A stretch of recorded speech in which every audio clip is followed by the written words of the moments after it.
بسم اللہ الرحمن الرحیم وصلی اللہ علی النبی الکریم رب اشرح لی صدری ویسر لی امری واحلل عقدۃ من لسانی یفقہوا قولی۔ آج کا جو ٹاپک ہے وہ ہے بگننگ آف دا اینڈ۔ یہ ٹاپک پچھلی ٹاک کے کنٹینیویشن ہی میں ہے، کیونکہ آپ کو یاد ہوگا کہ پچھلی ٹاک بھی اسی سے ملتے جلتے سبجیکٹ پر تھی۔ تو یہ ہے بگننگ آف دا اینڈ، یعنی فلاسفرس اور تھنکرس بہت پہلے سے کہتے رہے ہیں کہ ایک سبجیکٹ آتا ہے کہ اینڈ آف ہسٹری، یہ اس پر بہت کچھ بولا گیا ہے، لکھا گیا ہے۔ اینڈ آف ہسٹری مطلب ہسٹری اپنے اینڈ پر پہنچ رہی ہے۔ کوئی یہ نہیں مانتا کہ ہسٹری جو ہے وہ کوئی ایسی چیز ہے جو اٹرنل ہے، اٹرنل نہیں مانتا کوئی بھی۔ یہ کانسیپٹ پہلے سے تھا فلاسفی میں، اس سے پہلے فلاسفی میں تھا اینڈ آف ہسٹری کا کانسیپٹ۔ اب وہ سائنس میں بھی آ گیا ہے، اس سے پہلے وہ سائنس میں نہیں تھا، اب وہ سائنس میں بھی آ گیا ہے کہ ہم اینڈ آف ہسٹری کے قریب پہنچ گئے ہیں۔ تو آج بھی میں اسی کو لے کر کچھ باتیں کہوں گا۔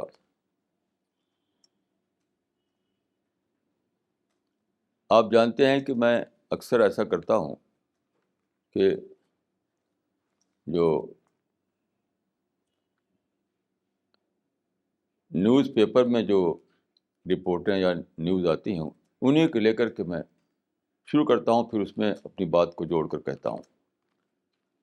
تو آج بھی میرے ہاتھ میں یہ انگلش پیپر دا ہندو ہے، یعنی فروری 9 کا۔ تو اس کو لے کر میں کچھ بات کہنا چاہوں گا۔ اس سے پہلے میں یہ کہوں کہ یہ پیپر جو ہوتے ہیں، نیوز پیپر یا میڈیا، یہ ہماری زندگی میں بہت زیادہ آج جڑ چکا ہے۔ آپ جانتے ہیں اکثر لوگ باتوں کو پیپر سے یا میڈیا سے لیتے ہیں۔ ڈائریکٹ طور پر باتوں کو جاننا تو پہلے ہوتا تھا، میڈیا سے پہلے، کیونکہ اب تو بس میڈیا کو لے کر کے آدمی جانتا ہے باتوں کو۔ ہماری جب میں نوجوانی کی عمر میں تھا تو میں اس وقت یو پی میں رہتا تھا، اعظم گڑھ میں۔ تو اس وقت وہاں پر پانیئر اخبار بہت چلتا تھا۔ پانیئر اخبار پہلے نکلتا تھا الہ آباد سے، تو اس ایریا میں وہی زیادہ چلتا تھا۔ تو اس زمانے میں ایک شاعر تھے اکبر الہ آبادی، تو انہوں نے کہا تھا ایک شعر اس طرح کہا تھا کہ بات وہ ہے جو پانیئر میں چھپے۔ کیونکہ اس وقت بھی انگلش پیپرز جو تھے وہی ڈومینیٹ کرتے تھے، اور آج بھی انگلش پیپرز ہی ڈومینیٹ کرتے ہیں۔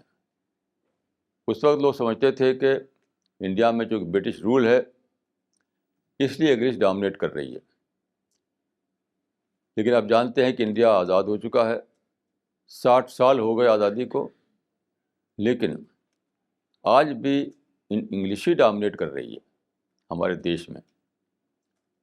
تو وہ تو جو کہا تھا انہوں نے کہ بات وہ ہے جو پانیئر میں چھپے، ان کا مطلب یہی تھا کہ انگریز یہاں پر ہیں اور انگریز پرچہ نکالتے ہیں۔ اس وقت پانیئر کا ایڈیٹر بھی انگریز تھا، تو اس کو جوڑا تھا انہوں نے برٹش رول سے۔ لیکن 60 برس کے بعد جو ہوا ہے ہمارے دیش میں، آج بھی انگلش ہی ڈومینیٹ کر رہی ہے، انگلش پیپرز ڈومینیٹ کر رہے ہیں۔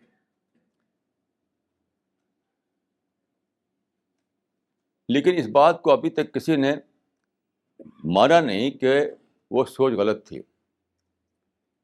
دیکھیے کوئی زمین، کوئی بھی لینگویج ہو، کوئی بھی سویلائزیشن ہو، اپنی طاقت سے، اپنی اسٹرینتھ سے وہ اس کا دبدبہ بنتا ہے. یہ سب بیس لیس باتیں ہیں کہ کسی کا رول ہے تو وہ کر دے گا. کوئی بھی سوشل فنامنا اس طرح نہیں ہوا کرتا. اور اس کا لیونگ پروف ہے کہ آج بھی انگلش پیپر ہی ڈومینیٹ کر رہے ہیں ہمارے دیش میں. حالانکہ 60 برس ہو گئے انڈیا کو فری ہوئے. تو اس وقت بھی اور آج بھی میں کہوں گا کہ انگلش لینگویج خود اپنے زور پر تھی. یہاں پر ہمارے دیش میں دیکھیے بہت سے لوگ جو ہندی کی بات کیا کرتے تھے اپنے بچوں کو انگلش پڑھاتے ہیں. بہت سے لوگ جو عربک پرشین کی بات کرتے تھے وہ اپنے بچوں کو انگلش پڑھا رہے ہیں. کیوں؟ جانتے ہیں کہ میرے بچے کا فیوچر جو ہے وہ بنے گا تو انگلش سے بنے گا، وہ ہندی سے، عربک سے اور پرشین سے نہیں بنے گا. تو اس بات کو جاننا چاہیے، ماننا چاہیے. ہمیشہ انسان یہی کرتا ہے کہ اکنالج نہیں کرتا. آج بھی اکنالج نہیں کرتا کوئی. مجھے ایسے لوگ نہیں ملتے، مجھے تو ایسے لوگ نہیں ملتے جو یہ کہیں کہ ہماری یہ سوچ غلط تھی، ہم نے سمجھا کہ انگلش جو ڈومینیٹ کر رہی ہے آزادی سے پہلے تو برٹش رول کی وجہ سے کر رہی ہے. ایسا نہیں تھا. اپنی اسٹرینتھ سے وہ اس کا دبدبہ تھا، اور آج بھی اپنی اسٹرینتھ سے اس کا دبدبہ ہے. میں تو نہیں معلوم کسی جس کو اکنالج کیا ہو. مجھے تو ایسے لوگ نہیں پتہ. وہ لوگ جو پہلے بات کرتے تھے اینٹی انگلش، اپنے بچوں کو انگلش پڑھا رہے ہیں آج. وہ مذہبی لوگ، وہ ریلیجس لوگ. میرے بچپن میں میں خود جو ہے اسکول میں میرا اسی لیے ایڈمیشن نہیں کیا گیا کہ میرے گھر والے جو ریلیجس، میرے چچا خاص طور پر ریلیجس آدمی تھے، انہوں نے میرا مدرسے میں میرا ایڈمیشن کروایا. میرے باپ تھے نہیں اس زمانے میں. تو میں جانتا ہوں کہ پورا اس بات کا جو ماحول تھا وہ اینٹی انگلش ماحول تھا. لیکن انہی کے بچے، انہی کے بیٹے، انہی کے پوتے آج جو ہے انگلش اسکولوں میں پڑھ رہے ہیں. لیکن کھل کر انہوں نے یہ نہیں کہا کہ ہمارے باپ دادا غلطی پر تھے کہ انگلش کی مخالفت کی انہوں نے. میں تو ایسے لوگ نہیں دیکھتا جو اس بات کو اکنالج کریں. دیکھیے اکنالج کرنا ایک بہت بڑا ثواب کا کام ہے. اتنی بڑا ثواب کام ہے جتنا کہ نماز پڑھنا یا عبادت کرنا. تو لوگ یہ تو جانتے ہیں کہ نماز پڑھو اور ثواب مل جائے گا. میں سمجھتا ہوں کہ میرے کانوں نے وہ انسان نہیں دیکھے ابھی تک جو یہ جانے، ایسی آواز نہیں سنی کہ اکنالج کرنا بھی ایک عبادت ہے. حدیث میں آتا ہے کہ من لم یشکر الناس لم یشکر اللہ. جو انسان کو اکنالج نہیں کرے وہ خدا کی بھی اکنالج نہیں کرے گا. کتنی بڑی بات ہے حدیث میں. من لم یشکر الناس لم یشکر اللہ. جو آدمی انسان کو اکنالج نہ کرے وہ خدا کی بھی اکنالج نہیں کرے گا. آج آپ دیکھیے الحمدللہ الحمدللہ کہنے والے تو بہت سارے ملیں گے. انسان کو اکنالج والا کرنے والا کون ہے؟ میں تو ایسے لوگ نہیں دیکھتے. میں تو یہی پاتا ہوں کہ لوگ اپنے بچوں کو جانتے ہیں کہ بچوں کا کوئی کارنامہ ہے اس کو بتائیں گے خوب بڑھ بڑھ کر کے، میرے بچے نے یہ کیا، میرے بچے نے وہ کیا. انسان نے کیا کیا ہے، انسان کا کنٹریبیوشن کیا ان کے زندگی میں ہے، اس کو اکنالج کرنے والا کوئی بھی نہیں. تو میں اسی کو میں کہہ رہا ہوں کہ لوگ یہ جانتے ہیں کہ نماز پڑھنا ثواب کا کام ہے، روزہ رکھنا ثواب کا کام ہے. یہ کوئی جانتا ہی نہیں ہے کہ اکنالج کرنا بھی ثواب کا کام ہے. حالانکہ حدیث میں صاف صاف ہے کہ من لم یشکر الناس لم یشکر اللہ. جو انسان کو اکنالج نہیں کرے گا وہ خدا کی بھی اکنالج نہیں کرے گا. انسان کا بھی اعتراف جو کرے گا وہ بھی خدا کا اعتراف کرے گا. شکر کیا ہے؟ شکر اعتراف ہی تو ہے. جو آپ کہتے ہیں خدایا تیرا شکر ہے، تو آپ خدا کا اعتراف کرتے ہیں، خدا کو اکنالج کرتے ہیں.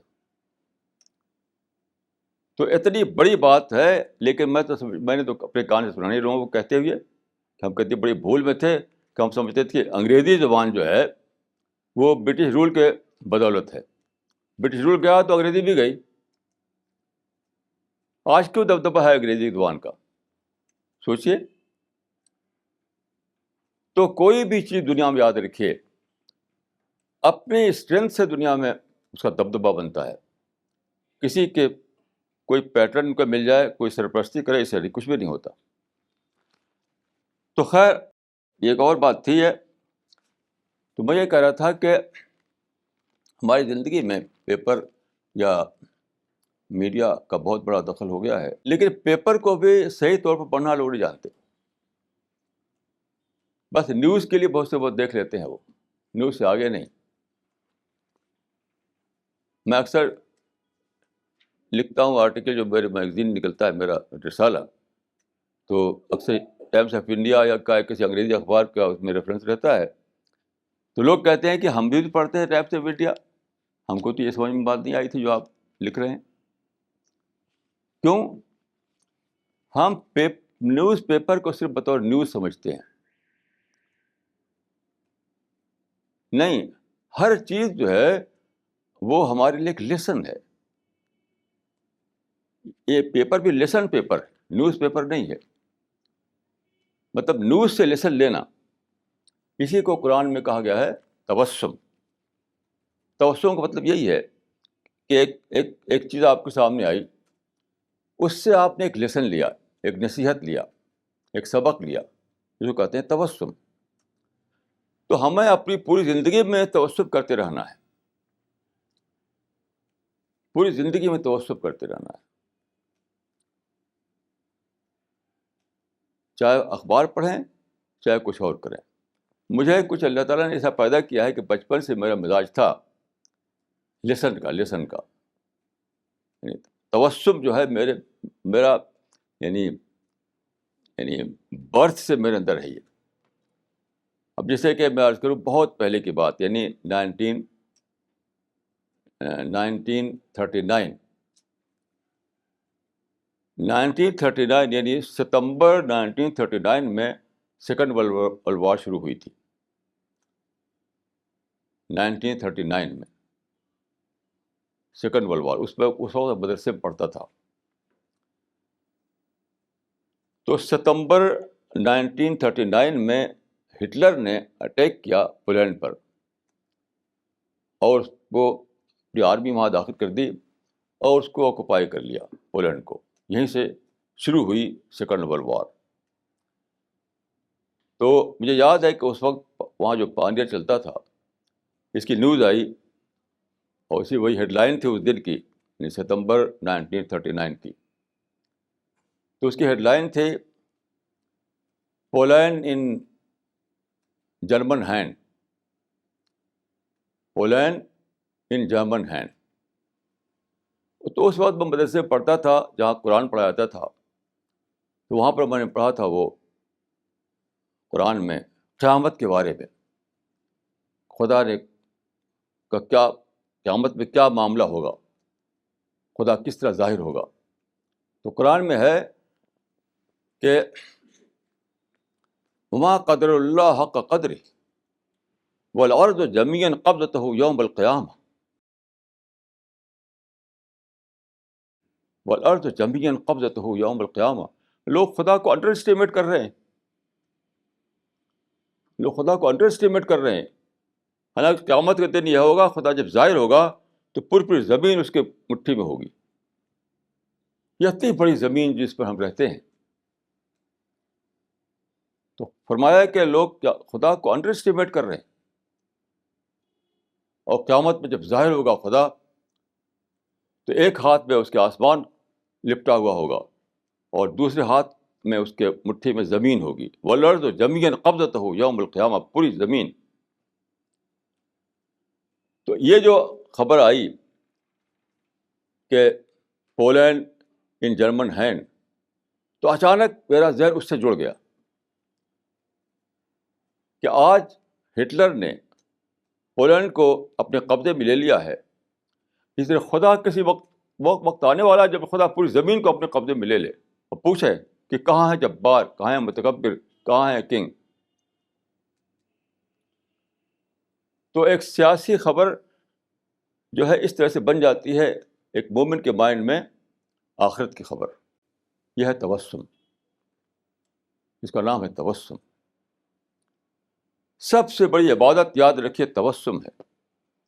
اگر آپ کو تبسم کی صفت نہ ہو تو آپ کی نمازیں بھی جاندار نہیں ہوں گی، آپ کے روزے جاندار نہیں ہوں گے، آپ کا حج جاندار نہیں ہوگا. سب بالکل ریچول بن جائے گا، ریچول. تبسم کے بغیر نماز ریچول ہے، تبسم کے بغیر روزہ ریچول ہے، تبسم کے بغیر حج ریچول ہے. جاندار نماز اور جاندار روزہ اور جاندار حج یہ بنتا ہے جب آپ کے اندر تبسم کی صفت ہو. قرآن میں دیکھیے سورہ جمعہ کو پڑھیے آپ. مجھے ایک پاکستان کے ایک صاحب ملے، بہت پہلے کی بات ہے،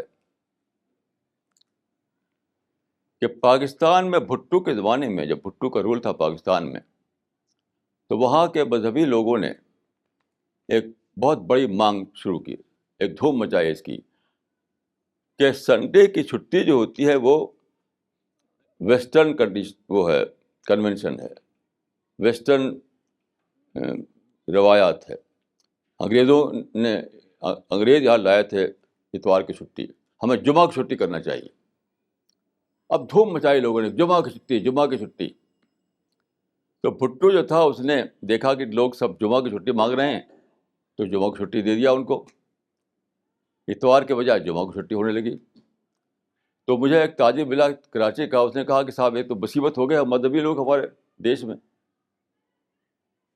کہ جمعہ کی چھٹی کر کے، بلکہ انہوں نے کہا کہ یہ کیسا اسلام ہے جو ہم کو پیچھے دھکیلتا ہے، یہ کیسا اسلام ہے. کیوں؟ دیکھیے ہوا کیا وہاں پر. جب پاکستان میں جمعہ کو چھٹی کر دی گئی تو کیا ہوا؟ 2 دن کا نقصان ہونے لگا. 2 دن کا نقصان، پہلے صرف 1 دن کا تھا، اب 2 دن کا ہونے لگا. وہ کیسے؟ جمعہ کے دن مسلمان اپنے کاروبار جڑا ہوا دنیا سے. آج کل کاروبار ایک لوکل چیز نہیں ہے، پوری دنیا سے جڑا ہوا ہے. وہ غیر مسلموں سے بھی جڑا ہوا ہے، وہ پوری دنیا سے جڑا ہوا ہے. وہ بینکوں سے جڑا ہوا ہے، ہر چیز سے جڑا ہوا ہے. اب کیا ہوا؟ اس نے بتایا مجھے، کراچی کے ایک تاجر نے، کہ صاحب جمعہ کو ہم دکان بند کر بیٹھتے ہیں اور سارے بینک وغیرہ جمعہ کو کھلے رہتے ہیں، اب ہم کیسے کاروبار کریں؟ اچھا، اتوار کو ہم آتے ہیں دکان پر تو وہاں بینک بند رہتے ہیں، تو اتوار بھی گیا اور جمعہ بھی گیا. تو انہوں نے کہا کہ کیسا اسلام ہے یہ کہ ہمارے بزنس میں رکاوٹ ڈال رہا ہے. جمعہ کو ہم بند رکھتے ہیں تو بینک کھلے ہوئے ہیں، ہم کیسے بزنس کریں؟ اور اتوار کو ہم آتے ہیں دکان پر تو وہ بند کیے ہوئے ہیں، پھر کیسے بزنس کریں؟ کیونکہ بینک تو انٹرنیشنل اس پر چلتے تھے. تو پھر بڑا شور مچا، تو پھر اس کے بعد اس کو بدلا گیا. ضیاء الحق کے زمانے میں شاید بدلا گیا تھا. تو میں نے ان سے کہا کہ دیکھیے یہ اسلام کی غلطی نہیں ہے، یہ ان مذہبی رہنماؤں کی غلطی ہے جنہوں نے ایسی مانگ کی. کیوں؟ آپ سورہ جمعہ کو پڑھیے. سورہ جمعہ میں بتایا گیا ہے کہ وَإِذَا نُودِيَ لِلصَّلَاةِ مِن يَوْمِ الْجُمْعَةِ فَاسْعَوْا إِلَىٰ ذِكْرِ اللَّهِ وَذَرُوا الْبَيْعَ.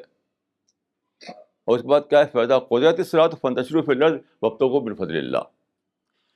اس میں بتایا گیا ہے، سورہ جمعہ ہے قرآن مجید میں، کہ جب جمعہ کی نماز کے لیے پکار ہو تو تم اپنا کام چھوڑ کر نماز کے لیے آ جاؤ، اور جب نماز ختم ہو جائے تو پھر دوبارہ اپنے کاروبار میں لوٹ جاؤ. تو میں نے کہا کہ دیکھیے جمعہ سے پہلے بھی کاروبار ہے، جمعہ کے بعد بھی کاروبار ہے. کوئی بھی پڑھ لے اس سورہ کو کہ جمعہ کی نماز سے پہلے بھی کاروبار ہے، جمعہ کی نماز کے بعد بھی کاروبار ہے. تو جمعہ کو چھٹی کہاں ہے؟ یہ اسلام کی ٹیچنگ نہیں ہے، یہ تو ان لوگوں کی ٹیچنگ ہے جنہوں نے کہ ایسا شور مچایا. چھٹی کا معاملہ جو ہے حدیث میں آتا ہے کہ انتم عالم بامور دنیاکم، جو ورلڈلی میٹرس ہیں اس کو جو دوسرے لوگ کر رہے ہیں وہی تم بھی کرو. ورلڈلی میٹرس میں نہیں شریعت بڑھائی جائے گی. یہ ورلڈلی میٹرس کا معاملہ ہے کہ چھٹی کے دن ہو، اب خواہ اس میں آپ کہیں کہ صاحب جمعہ کو چھٹی کرو. جبکہ قرآن میں جمعہ کی چھٹی ہے ہی نہیں. آپ غور کیجئے, جب سورہ جمعہ یہ کہہ رہی ہے کہ جمعہ کی نماز سے پہلے تم کاروبار میں ہو گئے تو اذان ہو تو آ جاؤ, پھر فرمایا کہ جمعہ کی نماز ختم ہو تو پھر چلے جاؤ اپنے کاروبار میں. تو کہ بیچ کا جو تھوڑا سا وقت ہے اس میں آپ کو آنا ہے مسجد میں. باقی جمعہ سے پہلے بھی کاروبار ہے, جمعہ کے بعد بھی کاروبار ہے. تو یہ حالت ہے لوگوں کی. تو اسی لیے میں نے عرض کیا کہ دین ریچولس کا نام نہیں ہے. دین ریچولس کا نام نہیں. آج کا جو دین ہے, جو نماز ہے, جو روزہ ہے, جو حج ہے, زکوٰۃ ہے, جو عمرہ ہے, یہ سب ایک سیٹ آف ریچولس ہے. وہ سیٹ آف ریچولس کے طور پہ کر لیا. آپ کا مائنڈ الگ ہے, آپ کی سوچ الگ ہے. یہ تو ایک ریچولس ہیں. یہ ریڈیوسڈ فارم ہے اسلام کا. That is reduced form of Islam. تو تبسم آپ کے اندر ایمانی زندگی پیدا کرتا ہے, آپ کے ایمان میں اضافہ کرتا ہے, آپ کی نمازوں کو جان دیتا ہے, آپ کے روزے کو جاندار بناتا ہے, آپ کے حج اور عمرے کو جاندار بناتا ہے. تو بغیر تبسم کے وہ صرف ریچولس ہیں, اور تبسم جب کریں گے آپ تو پھر اس میں جان آ جائے گی. تو یہ میں نے عرض کیا کہ ستمبر 1939 کا واقعہ ہے. تو اس میں یہ چھپا کہ پولینڈ ان جرمن ہینڈ. تو میرے مائنڈ میں وہ آیت جڑ گئی کہ آج جس طرح سے پولینڈ کو ہٹلر نے اپنے قبضے میں لیا ہے, اسی طریقے سے وقت آئے گا کہ خدا پوری زمین کو اپنے قبضے میں لے لے گا. یہ ہے تبسم. اس سے آپ کے اندر ایمان میں اضافہ ہوتا ہے, اس سے آپ کے اندر ایک نئی جان آتی ہے, اور وہ جان پھر منتقل ہوتی ہے نمازوں میں, روزوں میں, حج میں, زکوٰۃ میں, ہر چیز میں. تو یہ ایک پہلو تھا. اب میں آپ کو جو بات کہنا چاہتا ہوں وہ یہ اخبار میرے ہاتھ میں ہے, دا ہندو. دا ہندو یہ ہندو کی یعنی آج کا پرچہ ہے, یعنی فروری 9 کا. تو اس کی جو مین ہیڈنگ ہے وہ ہے رنگا راجن پاسز اوے. رنگا راجن پاسز اوے. یہ رنگا راجن اس پیپر کے چیئرمین تھے. یہ ہندو پیپر جو ہے, یہ پیپر نکلا تھا 1878 میں. 1878 میں نکلا تھا, اور اس وقت کے چیئرمین تھے مسٹر رنگا راجن, جو 1936 میں پیدا ہوئے تھے. 1936 پھر اس کے وہ چیئرمین بنے. تو انہی کے اب ان کی ڈیتھ ہو گئی ہے, اس کی یہ خبر اس میں آئی ہے. تو جیسے میں نے پڑھا کہ رنگا راجن پاسز اوے, تو اچانک میرے مائنڈ میں آیا اسی طرح سے ایک وقت یہ نیوز آئے گی کہ ہیومینٹی پاسز اوے. یہ تبسم, ہیومینٹی پاسز اوے, یعنی پوری انسانیت چلی گئی, پوری انسانیت کو ڈیتھ ہو گئی, ختم ہو گئی. ایک ایک انسان مر رہا ہے, آپ جانتے ہیں. ہر دن بہت سے انسان مرتے رہتے ہیں. پھر ایک وقت آنے والا ہے, جیسا کہ قرآن میں بتایا گیا ہے, کہ سارے ہی لوگ مر جائیں گے. تو اسی کو میں نے کہا کہ ہیومینٹی پاسز اوے. پوری ہیومینٹی جو ہے وہ چلی جائے گی, مر جائے گی, ختم ہو جائے گی, اور پھر ڈے آف ججمنٹ کھڑا ہوگا. یہ ہے تبسم. پھر اس میں دیکھیے, اس میں بہت ڈیٹیل میں ان کے باتیں بتائی گئی ہیں ان کی زندگی کے بارے میں. اس میں بھی مجھے کئی چیزیں ایسی ملی جو مجھے بہت ہی لیسن تھا, اس میں بہت سبق تھا. جیسے آپ دیکھ رہے ہیں کہ بہت ہی ہیلدی آدمی تھے یہ, اس لیے کہ بہت زبردست وہ ایکسرسائز کرتے تھے, اسپورٹس میں حصہ لیتے تھے, اور یہ ہارس رائڈنگ کرتے تھے. بہت ہی ایکٹیو لائف بتاتے تھے. لیکن آپ دیکھیے کہ کیا ہوا. 70 سال کوئی زیادہ نہیں ہوتے, وہ ختم ہو گئے. ختم کیسے ہوئے؟ جو کہتے ہیں رینل فیلئر یعنی کڈنی فیلئر. ڈاکٹر لوگ اس کو کہتے ہیں رینل فیلئر. عام زبان میں کہا جائے کڈنی فیلئر. اب کڈنی ایک چھوٹا سا پارٹ ہے آپ کے باڈی کا. تو بہت اسٹرانگ باڈی تھا ان کا. اس اسٹرانگ باڈی میں ایک چھوٹا سا پارٹ تھا جس کو ہم گردہ یا کڈنی کہتے ہیں. وہ فیل ہو گیا تو ختم. اس میں نے سوچا کہ دیکھیے کتنا ہیلپ لیس ہے انسان. وہ اپنی ہیلتھ بناتا ہے, ایکسرسائز کرتا ہے, ہاتھ گھوڑے پر دوڑتا ہے اور سوئمنگ کرتا ہے. تو کیا کرتا ہے اپنے باڈی ڈیولپمنٹ کے لیے. لیکن اتنا زیادہ انسان ہیلپ لیس ہے کہ کڈنی فیل ہو گیا تو زندگی ختم. یہ ہے خدا کی قدرت کا ایک مثال. اس طرح کے واقعے میں ہمیں خدا کی قدرت کو دیکھنا چاہیے. میں نے کئی لوگ دیکھے ہیں کہ اپنی ہیلتھ پر ناز تھا ان کو. کہتے تھے کہ I am proud of my health. ایسے بھی لوگ میں نے دیکھے ہیں. کوئی کہا تھا I am proud of my mind. کیا پرائڈ ہے آپ کا, آپ کے مائنڈ اور آپ کے ہیلتھ. یعنی ایک کڈنی فیل ہو جائے تو آپ کچھ نہیں کر سکتے, ختم. تو پوری زندگی جو ہے ہیلپ لیسنس کا سبق ہے. ہر قدم پر, ہر موقع پر ہمیں جو سبق ملتا ہے کہ سارا پاور خدا کے پاس ہے, ہمارے پاس کچھ نہیں ہے. زندگی سچ پوچھے نام اسی ڈسکوری کا, زندگی نام اسی ڈسکوری کا کہ آپ یہ جان لیں کہ میں پاور لیس ہوں اور خدا پاورفل ہے.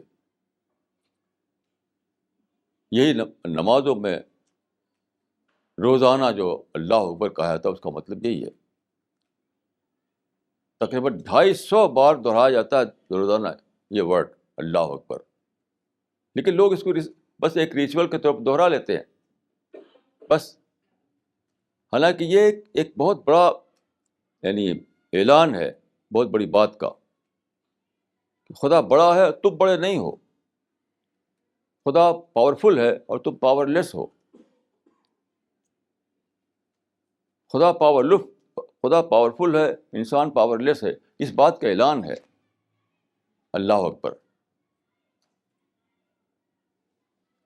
میں نے دیکھا ہے کہ لوگ اذان ہو رہی ہے تو مؤذن نے کہا اللہ اکبر, جلدی سے انہوں نے بھی کہا اللہ اکبر. تو یہ کیا لپ سروس ہوتی ہے؟ یہ کوئی سوچتا نہیں کہ اس میں کیا میسج ہے, کیا میسج ہے اس میں, یہ کوئی سوچتا نہیں. بس جو اللہ اکبر مؤذن نے کہا ہم نے بھی اللہ اکبر دوہرا دیا. نہیں, اس کے اندر ایک بہت بڑا میسج ہے کہ God is great, you are not great. God is powerful, تو پاورفل نہیں ہو. یہ میسج ہے جو آدمی کو ہلا دے, آدمی کے اندر بالکل راشا تیار کر دے, راشا پیدا کر دے. یہ اس کے اندر میسج ہے. پھر میں نے اس میں پڑھا کہ وہ ان کا شوق بہت زیادہ تھا, یعنی کرکٹ کا شوق اور اس کا ہارس ریسنگ کا شوق, سوئمنگ کا شوق اور فلم کا شوق, اسپورٹ کا شوق, بہت سارے شوق. تو اس میں رپورٹ میں بتایا گیا کہ وہ آل راؤنڈر تھے. وہ آل راؤنڈر تھے. تو اس کو پڑھتے ہوئے میں نے سوچا کہ دنیا کی تھوڑی سی زندگی میں 70 سال میں آدمی آل راؤنڈر بنتا ہے, حالانکہ 1 سیکنڈ کے بعد وہ 0 راؤنڈر بن جاتا ہے, مرتے ہی 0 راؤنڈر. 50 سال 40 سال 70 سال کی زندگی میں وہ آل راؤنڈر بنتا ہے, حالانکہ جیسے ہی وہ مرا 1 سیکنڈ میں وہ 0 راؤنڈر بن گیا. سب کچھ ختم, سب کچھ ختم. جئتمونا فرادا, یہ سبق ہے. ہر موت ایک سبق ہے, ہر موت ایک سبق ہے. ایسی اس میں ہے کہ وہ اس میں بتایا گیا ہے کہ وہ بہت زبردست اس کے تھے ایڈوکیٹ, اس کے یعنی فریڈم آف اسپیچ کے بہت بڑے ایڈوکیٹ تھے، فریڈم آف اسپیچ کے. میں یورپ گیا تو ایک صاحب بڑے دھوم سے بول رہے تھے اسی پر، فریڈم آف اسپیچ ہونا چاہیے، فریڈم آف اسپیچ ہونا چاہیے. تو میں نے کہا کہ میرے بھائی، مرتے ہی آپ اسپیچ لیس ہو جائیں گے. آج آپ بول رہے ہیں فریڈم آف اسپیچ کی، لیکن زیادہ بڑا بات جس کو آپ جانیں وہ یہ ہے کہ بہت جلد آپ اسپیچلیس ہونے والے ہیں. کیا فریڈم آف اسپیچ؟ جب زندگی کا جو بڑا پارٹ ہے اٹرنل لائف جو ہے وہاں تو اسپیچ لیس ہونے والے ہو، تو کیا فریڈم آف اسپیچ؟ آپ اسپیچ اتنا زور شور سے بول رہے ہیں. آپ قرآن میں ہے، دیکھیے قیامت کے بارے میں، وَخَشَعَتِ الْأَصْوَاتُ لِلرَّحْمَٰنِ وَلَا تَسْمَعُ إِلَّا هَمْسًا. وَخَشَعَتِ الْأَصْوَاتُ لِلرَّحْمَٰنِ وَلَا تَسْمَعُ إِلَّا هَمْسًا. خدا جب ظاہر ہوگا تو ساری آوازیں پست ہو جائیں گی، سب کی بول بند ہو جائے گی، سب اسپیچلیس ہو جائیں گے. تو اصل دین تو وہ ہے. تو یہ فریڈم آف اسپیچ کا آدمی چیمپئن بنتا ہے، حالانکہ اگلا دن جو آنے والا اس کے سامنے وہ ہے جب کو وہ اسپیچ لیس ہو جائے گا. تو اس طرح کی کچھ باتیں میں نے اس پیپر کو پڑھ کر میرے مان میں آئی. اب دیکھیے پچھلی بار جو میں نے کہا تھا، آپ کو یاد ہوگا کہ یونائٹڈ نیشنز نے 130 کنٹریز کا 130 ملکوں کے سائنٹسٹ، جن کی تعداد 2500 تھی، 2500 سائنٹسٹ 130 ملکوں کے، ان کا ایک پینل بنایا گیا. پینل وہ کس لیے تھا؟ دنیا میں جو ایکولوجیکل پرابلم آ گیا ہے، جو گلوبل وارمنگ ہو رہی ہے اور برف میلٹ کر رہی ہے، ان چیزوں پر سوچنے کے لیے کئی سال تک انہوں نے سروے کیا. میں سمجھتا ہوں کہ ہسٹری میں کبھی اتنا بڑا سروے نہیں ہوا تھا. کبھی ہسٹری میں ایسا ہو بھی نہیں سکتا تھا کہ 130 ملکوں کے سائنٹسٹ جمع ہوں 2500 ایک ایشو پہ سوچنے کے لیے. نہ اتنا کمیونیکیشن تھا، نہ اتنے سادھن تھے، نہ سب ذرائع تھے جو آج ذرائع ملے ہوئے ہیں ہم کو. تو بہرحال ان لوگوں نے بہت زبردست سروے کر کے اس کی رپورٹ تیار کی، جو 1 ہفتہ پہلے چھپ چکی ہے، آپ سب لوگ اس کو جانتے ہیں. تو میں نے ٹائمس آف انڈیا کو لے کر کہا تھا کہ دیکھیے اس میں جو اس کا جو وہ لگایا ہے، اس میں انہوں نے ٹائٹل وہ کیا لگایا ہے، وہ تھا warning signs, SIGNS، warning signs. بڑا عجیب یہ ٹائٹل تھا. تو وارننگ سائنز انہوں نے دیا تھا کس کا، کہ یہ یعنی دنیا میں ہیٹ بہت بڑھ رہی ہے اور کاربن ڈائی آکسائڈ کا کی جو کوانٹٹی ہوتی تھی ہمارے اس میں ڈبل ہوئی چلی جا رہی ہے، اور آئس بیلٹ ہو رہی ہے گلیشیئر میں اور نارتھ پول ساؤتھ پول میں ہر طرف. تو سمندروں کا لیول بڑھ رہا ہے، تو کتنے ایریا جو ہے ڈوب جائیں گے، اور جو گرمی پیدا ہوگی اس کی وجہ سے کتنے سارے زندگیاں ختم ہو جائیں گی. تو لائف سپورٹ سسٹم جو ہے اس کا بیلنس ٹوٹ رہا ہے. جس لائف سپورٹ سسٹم جو تھا بہت ہی بیلنسڈ وے میں تھا زمین پر، بہت ہی بیلنسڈ وے میں، وہ سب ٹوٹ رہا ہے. یہ سب اس میں وارننگ تھی، اس کو کہا تھا وارننگ سائنس. تو میں نے اس میں اتنا ایڈ کیا تھا کہ warning signs of dooms day, warning signs of dooms day, کیونکہ انہوں نے یہ بھی بتایا تھا کہ irreversible ہے، یہ irreversible ہے، ہم ایسا نہیں کر سکتے پیچھے کی طرح لوٹ سکیں. تو کتنی ڈینجرس بات یہ ہے، کتنی ڈینجرس بات ہے. میں تو اس کو پڑھ کے کہاں پر اٹھا. اس کے بعد میں نے ایک ایجوکیٹڈ صاحب تھے, ان کے کافی پڑھے لکھے آدمی, ان سے میں نے ذکر کیا اس کا, پڑھ چکے تھے, جانتے تھے وہ. تو کیا کہتے ہیں وہ, ارے سب تو سائنٹسٹ لوگ کہتے ہی رہتے ہیں, اس سے کچھ نہیں ہونے والا ہے. یعنی اس کو سیریسلی لیا نہیں انہوں نے. تو مجھے یاد آیا کہ قرآن میں ہے کہ ایک قوم پر پیغمبر آیا, پرافٹ آئے, اس نے ان کو دعوت کیا بہت دنوں تک, اور آخر میں وارننگ دی گئی کہ تم پر اب عذاب آنے والا ہے, بادلوں کے ذریعے عذاب آئے گا, بادل آئے گا اور پتھر برسیں گے, اولے برسیں گے. تو جو دن بتایا تھا پرافٹ نے, اس دن بادل آ گئے, کالے بادل چھا گئے. تو وہ لوگ جو تھے کیا کہتے ہیں, اور ممطرنا, یہ تو بادل آئے ہمارے پر بارش برسے گی اور ہماری کھیتیاں سرسبز ہوں گی. یعنی پیغمبر نے ان کو وارننگ دی, ٹھیک وارننگ کے مطابق بادل آئے, کالے بادل کی گھٹائیں چھا گئیں. تو اس کو کہتے کیا ہیں کہ یہ تو بارش والے بادل ہیں, ہم ان سے بارش ہوگی اور ہماری کھیتیاں سرسبز ہوں گی. وہی حالت آج کی بھی ہے کہ میں نے جب کہا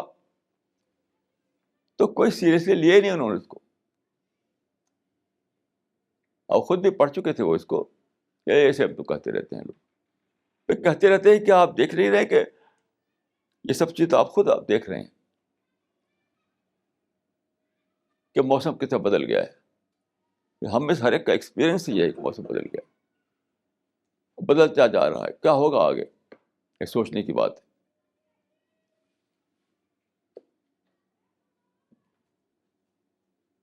تو لوگ اتنا زیادہ اس میں ہے, یعنی بے ہوشی میں ہے کہ کوئی وارننگ انہیں جگاتی نہیں. جو یہ صبح شام کھانے کو مل رہا ہے, کیونکہ ان کے پاس ایک گھر ہے اور کار ہے, کیونکہ ان کے پاس اچھا جاب ہے, اچھا بزنس ہے, تو بس کچھ نہیں انہیں سوچنا ہے. اس وقت سوچیں گے جب کہ سوچنے کا ٹائم نکل چکا ہوگا. جیسے کہ قرآن میں ایک الان وقت اسیت, الان وقت اسیت, اب تم مان رہے ہو جب کہ ٹائم نکل چکا.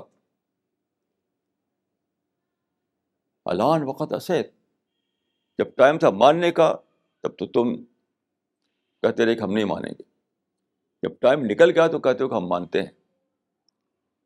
الان وقت اسیت. تو اس سے پہلے کہ آخری گھنٹی بج جائے, ہمیں چاہیے کہ ہم توبہ کریں, ہم بات کو مانیں, ہم خدا کی طرف دوڑیں, خدا کی طرف رجوع کریں. آخر وقت تک خدا آدمی کو موقع دیتا ہے, تو ہمیں بھی ابھی موقع ہے. ہمیں چاہیے کہ ہم خدا کی طرف جھکیں اور خدا کی بلیسنگ حاصل کریں. دیکھیے, اسلام میں سورس بکس دو ہیں, ایک قرآن اور دوسرے حدیث. تو قرآن کو ہم مانتے ہیں ورڈ آف گاڈ, اور حدیث کو مانتے ہیں ورڈ آف پرافٹ. لیکن دونوں ہی ہمیں پرافٹ ہی کے ذریعے ملی ہیں. قرآن بھی ہمیں الگ سے آسمان سے نہیں ہمارے پر آ گیا ہے, وہ بھی پرافٹ ہی نے دیا ہے ہم کو. تو حدیث میں آپ پڑھیں تو حدیثوں میں ایک ہوتا ہے چیپٹر, اس کو کہتے ہیں کتاب الفتن. اس میں بہت سی حدیثیں ہیں جو بتاتی ہیں کہ جب ڈومس ڈے قریب آ جائے گا, یعنی قیامت جب قریب آ جائے گی, تو کیا کیا ہوگا, تو کیا کیا ہوگا. یعنی بہت پہلے, یعنی 7 سینچری کے فرسٹ کوارٹر میں پرافٹ آئے تھے, 7 سینچری کے فرسٹ کوارٹر میں. اس وقت جو باتیں آپ نے کہی تھیں, آج وہ باتیں ایک ایک کر کے سامنے آ رہی ہیں. تو کبھی نہ کبھی تو انہیں پورا ہونا تھا. کتابوں میں آتا ہے کہ جو پرافٹ کے جو کمپینین تھے, جن کو ہم صحابہ کہتے ہیں, وہ اتنا زیادہ سوچتے تھے قیامت کے بارے میں، ڈومس ڈے کے بارے میں، ڈے آف ججمنٹ کے بارے میں، اتنا زیادہ سوچتے تھے کہ اگر آندھی چلتی تھی، تیز آندھی، تو بھاگ کر مسجد میں جاتے تھے کہ شاید قیامت آ گئی، کہ شاید قیامت آ گئی. اتنا زیادہ ان کے دماغ پر چھایا رہتا تھا. تو میں سمجھتا ہوں کہ پہلے تو ان کا جو بڑھا ہوا جو احساس تھا اس کی وجہ سے ایسا ہوتا تھا. اب تو سچ مچ ایسا ہو چکا ہے کہ قیامت بالکل قریب دکھائی دے رہی ہے. سارے سائنس جو ہے وہ سامنے آ چکے ہیں. تو بہت ساری حدیثیں ہیں. میں اس وقت ایک بات آپ سے کہنا چاہتا ہوں کہ ایک حدیث میں بتایا گیا ہے کہ 3 نفخہ ہوگا. نفخہ مطلب ہوتا ہے جس کو کہتے ہیں ہم سور. ایک یہ مانا گیا ہے اسلام میں کہ ایک اینجل ہے جس کا نام ہے اسرافیل. تو اسرافیل جو ہے ایک بگل سمجھ لیجیے، ایک بگل لیے ہوئے کھڑا ہے. اس کو سور کہا گیا ہے کہ کب وہ خدا کا حکم ہو اور بگل میں پھونکے اور ساری دنیا تہوالا ہو جائے اور قیامت شروع ہو جائے. اس بگل کی آواز ہوتے ہی خاتمہ ہو جائے گا دنیا کا، یعنی اینڈ آف ہسٹری ہو جائے گا. تو سور پھونکنا کا جو ہے معاملہ اس کو نفخہ کہتے ہیں عربی میں نفخہ. تو حدیث میں آتا ہے کہ 3 نفخہ ہوگا. 3 نفخہ ہوگا: نفخۃ الفزع، نفخۃ الصعق اور نفخۃ القیام. یعنی قیامت آنے سے پہلے 3 نفخہ ہوگا: نفخۃ الفزع، نفخۃ الصعق اور نفخۃ القیام. نفخہ کے معنی ٹھیک وہی، اس کو ہم انگلش میں کہتے ہیں بلو، BLO، بلو. وہی نفخہ کے معنی ہے. 3 یعنی 3 بلو. تو پہلا ہے وارننگ بلو، دوسرا ہے ڈیتھ بلو اور تیسرا ہے رائزنگ بلو. یہ 3 ورڈ آئے ہیں. اس کا مطلب کیا ہے؟ وارننگ بلو کا مطلب ہے کہ ابھی قیامت شروع نہیں ہوئی، شروع ہونے سے پہلے آپ کو وارن کیا جائے گا، آگاہ کیا جائے گا کہ بہت قریب آ گیا معاملہ، اب دور نہیں ہے، جلدی سے سنبھلو. تو وارننگ بلو جو ہے جب ہوگا اس وقت کوئی ویسی یعنی تباہی نہیں آئے گی جو قیامت سے آنے والی ہے، لیکن شروعات ہو چکی ہوگی. وہی جس کو میں کہتا ہوں بگننگ آف دا اینڈ. تو وہ اس لیے ہوگا کہ آدمی سنبھل جائے، آدمی اپنے آپ کو درست کر لے، انٹراسپیکشن پیدا ہو اس کے اندر. اس کے لیے ہوگا وارننگ بلو. تو کچھ آدمی کو کچھ انٹرول دیا جائے گا. اس کے بعد وہ انٹرول کتنی دیر کا ہوگا، کا پیریڈ کا ہوگا، یہ حدیث میں نہیں بتایا گیا ہے. کوئی بھی نہیں جانتا کہ وارننگ بلو کے بعد جو اگلی وارننگ ہے، اگلا بلو ہے، وہ اس میں کتنا ٹائم ہوگا. لیکن دوسرا جو ہوگا وہ ہوگا وارننگ، وہ ڈیتھ بلو ہوگا. یعنی سور پھونکا جائے گا تو سارے لوگ مر جائیں گے. دوسرا سور جو ہوگا، دوسرا نفخہ جو ہوگا، تو اس وقت سارے لوگ مر جائیں گے، پھر کوئی زندہ نہیں بچے گا. ختم ہو جائے گی زندگی اس زمین پر. زمین تو ہوگی لیکن زندگیاں سب ختم ہو جائیں گی.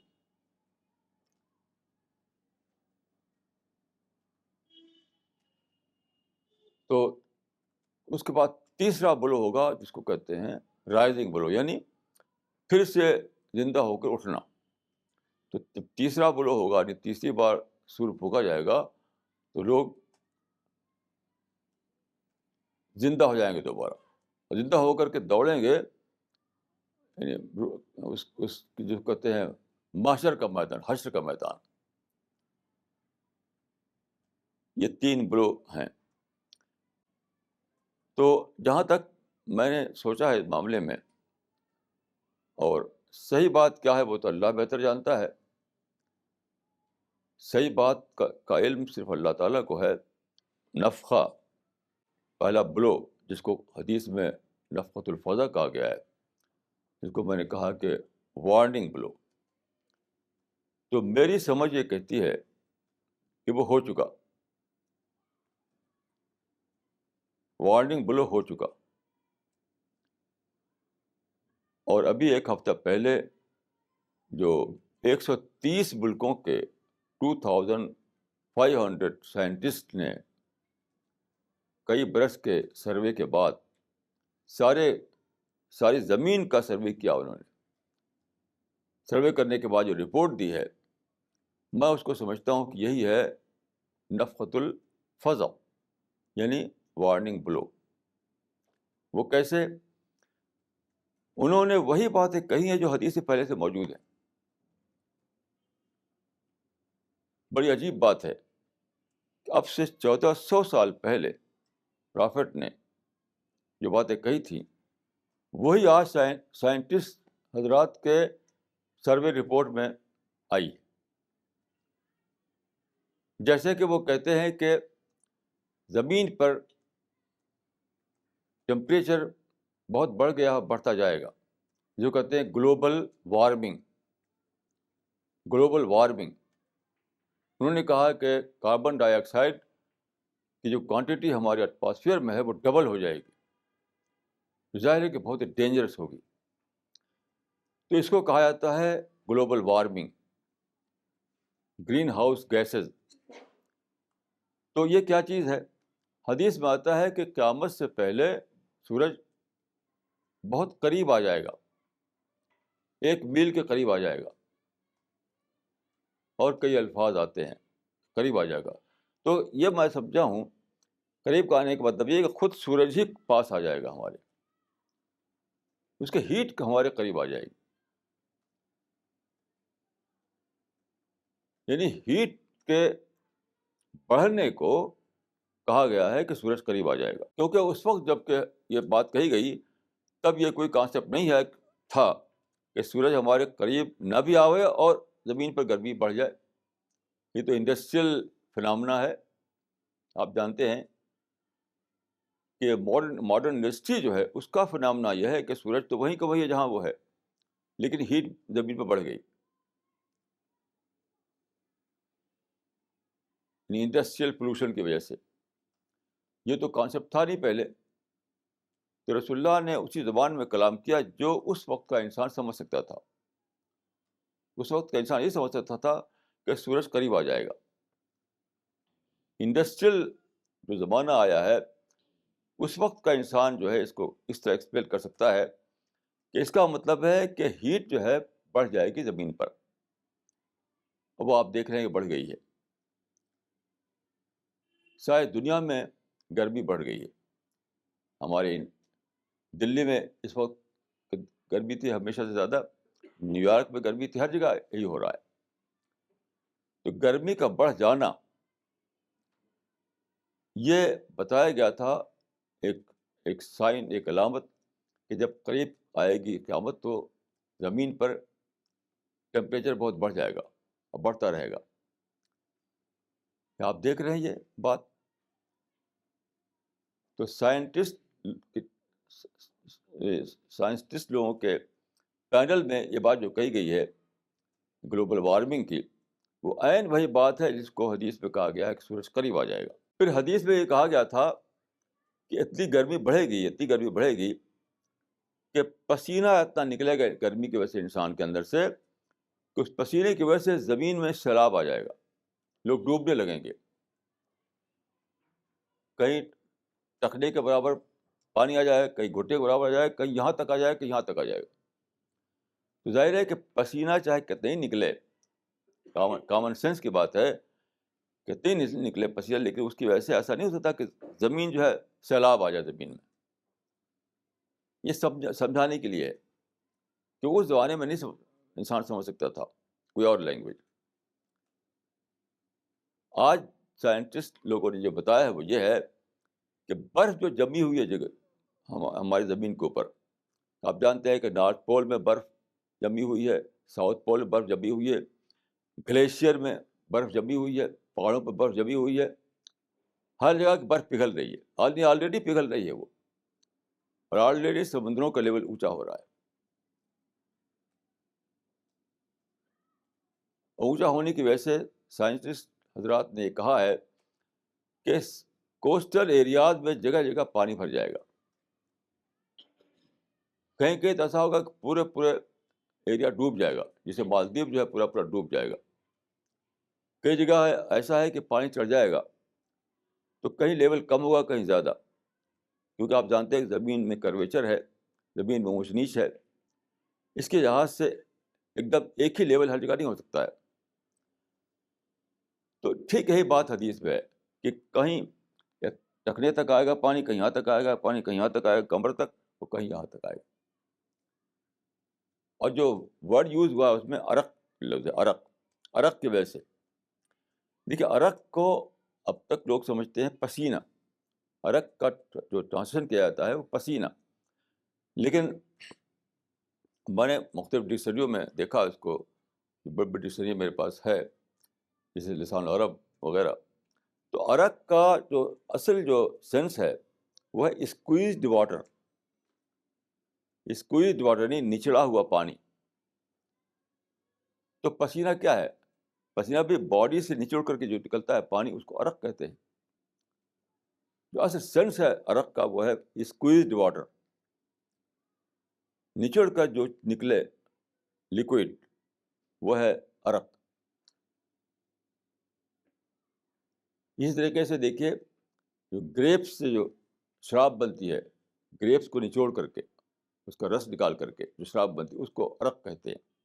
یعنی گریپس کا یعنی انگور کا نچوڑا ہوا پانی جس کا شراب بنا لیا جاتا ہے اس کو بھی عرق کہا جاتا ہے. تو عرق جو لفظ آیا ہے حدیث میں وہ اصلاً ہے اسکویزڈ واٹر کے سینس میں، نچڑا ہوا پانی. اب دیکھ کتنا زبردست طریقے پر وہی چیز اس میں بتائی گئی حدیث میں کہ برف سے نچوڑ کے پانی آ رہا ہے، برف سے پگھل کے پانی آ رہا ہے. جگہ جو برف جو جمی ہوئی ہے وہ پگھل رہی ہے تو اس کا پانی نچوڑ نچوڑ کے آ رہا ہے سمندر میں، اور سمندر کا لیول اونچا ہو رہا ہے. اور زمین کے اونچائی نیچائی کے حساب سے کہیں زیادہ لیول آ رہا ہے کہیں کم آ رہا ہے، یہ فرق جگہ جگہ ہو رہا ہے. تو بالکل وہی چیز ہے کہ اتنا زیادہ پسینہ بہے گا کہ لوگ پانی میں یعنی ڈوبنے لگیں گے، کہیں کم کہیں زیادہ. وہی چیز سائنسدانوں نے بتائی ہے کہ برف جو میلٹ ہو رہی ہے، برف کے میلٹ ہونے سے سمندروں میں پانی کا لیول بہت اونچا ہو جائے گا، اور جگہ جگہ زمین کے خطے اس کے نیچے آ جائیں گے. ایک بہت بڑا پرابلم پیدا ہو جائے گا. تو اس طرح سے جو حدیث میں بتایا گیا تھا کہ قیامت سے پہلے ایسا ہوگا ایسا ہوگا ایسا ہوگا، وہ ہم دیکھ رہے ہیں. ایسی حدیث میں ہے کہ فرات جس کو انگریزی میں کہتے ہیں یوفریٹ، آپ جانتے ہیں کہ ایک دریا ہے جو کویت اور عراق سے لے کر کے وہاں تک جاتا ہے آگے تک. یہ بہت لمبا دریا ہے جس کو ہم فرات کہتے ہیں، انگریزی میں اس کو یوفریٹ کہتے ہیں. تو حدیث میں آتا ہے کہ فرات جو ہے اس میں وہ خزانے سے بھر جائے گا، فرات کا پانی خزانے سے بھر جائے گا، اور اس پر قومیں جنگ کریں گی، قتال کریں گی. آپ دیکھیں کہ یہی تو ایریا ہے اس میں کہ فرات اس ایریا کا کو کور کر رہا ہے جہاں آپ جانتے ہیں کہ 80% آئل ہے، جہاں کی زمین کے نیچے. جو مڈل ایسٹ ہے، مڈل ایسٹ میں کہا جاتا ہے کہ آئل کا جو زمین کے نیچے جو آئل ہے اس کا 80% حصہ ہے یہ مڈل ایسٹ کی زمین کے نیچے. تو فرمایا کہ فرات سونے سے بھر جائے گا، یعنی جس کو ہم کہتے ہیں لیکوڈ گولڈ. فرات میں سونے کا خزانہ آنا، اس کا معنی کہ لکوڈ گولڈ کا آنا ہے. تو اس ایریا میں لکوڈ گولڈ نکلے گا. اس لکوڈ گولڈ کو لینے کے لیے قومیں جنگ کریں گی. تو وہی تو ہو رہا ہے. کوئی جانتا بھی نہیں تھا کہ اس ایریا میں لکوڈ گولڈ ہے. لوگ جانتے تھے تو ڈیزرٹ ہے بس. لکوڈ گولڈ کوئی چیز ہے، یہ اس سے پہلے کوئی کانسیپٹ اس کا نہیں تھا، کوئی بھی کانسیپٹ نہیں تھا. اور وہ لکوڈ گولڈ نکلا، اور آپ جانتے ہیں کہ اس کے لیے جنگیں ہو رہی ہیں.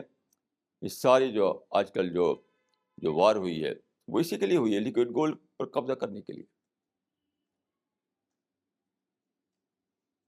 تو یہ ساری جو علامتیں یا سائنس جو ہیں، جو خود سائنٹیفک سروسز سامنے آئے ہیں، وہ بتاتے ہیں کہ وارننگ بلو ہے. یہ جو چینجز ہے کلائمیٹ میں، یہ جو نئی نئی باتیں سامنے آ رہی ہیں، تو وارننگ دے دی گئی.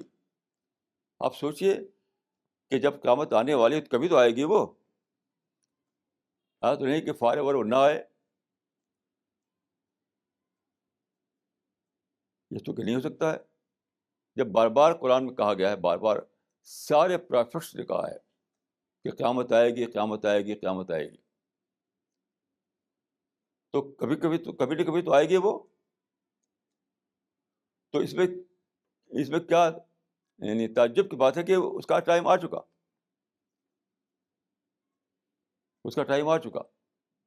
دیکھیے قرآن میں حضرت نوح کا جو ذکر ہے، تو حضرت نوح نے دعا کی کہ رب لا تذر علی الارض من الکافرین دیارا.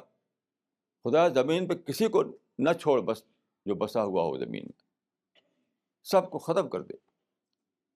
اس وقت جو آبادی تھی، اس وقت کی آبادی کے بارے میں آپ نے دعا کی. کیوں دعا کی آپ نے؟ آپ نے یہ کہا کہ لا یلد الا فاجرا کفارا، لا یلد الا فاجرا کفارا. اب جو لوگ پیدا ہوں گے وہ سب فاجر اور کافر ہوں گے. یہی تو ہو رہا ہے آج. سارے جنریشن، مذہبی لوگوں کی جنریشن بھی وہی بن رہی ہے اندر سے. میں نے عرض کیا تھا اس سے پہلے کہ مولانا علی میں ایک کتاب چھپی ہے، ردۃ ولا ابا بکر اللہ، اور پاکستان کے ڈاکٹر رفیع الدین صاحب کی کتاب پیش کرتی ہے وہ. تو ان لوگوں نے یہ کہا کہ اب جو نسل آ رہی ہے، جو ماڈرن ایجوکیشن لے کر کے نئے زمانے جو پیدا ہو رہی ہے، جو اندر سے مرتد ہو چکی ہے، ایک ذہنی ارتداد، انٹلیکچوئل بلاسفیمی کا معاملہ اس کا ہے. یعنی اس کو خدا پر یقین نہیں، اس کو پیغمبر پر یقین نہیں، اس کو قرآن پر یقین نہیں، اس کو آخرت پر یقین نہیں. یہ صرف لپ سروس کے طور پر بہت سے لوگ کہتے ہوئے ملیں گے آپ کو.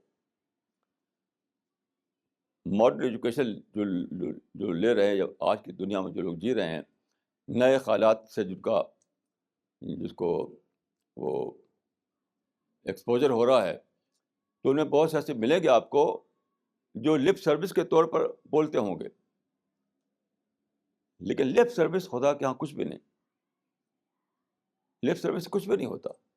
آپ کو دیکھنا ہے کچھ زندگی کیا ہے، ان کی زندگی کیا، مثلا ان کا کنسرن کیا ہے، ان کا سب سے بڑا کنسرن کیا ہے، ان کی زندگی جو ہے اس کا اورینٹیشن کیا ہے، ان کی زندگی کا ٹارگٹ کیا ہے، کس لیے جیتے ہیں، کس لیے سوتے ہیں، کس لیے جاگتے ہیں.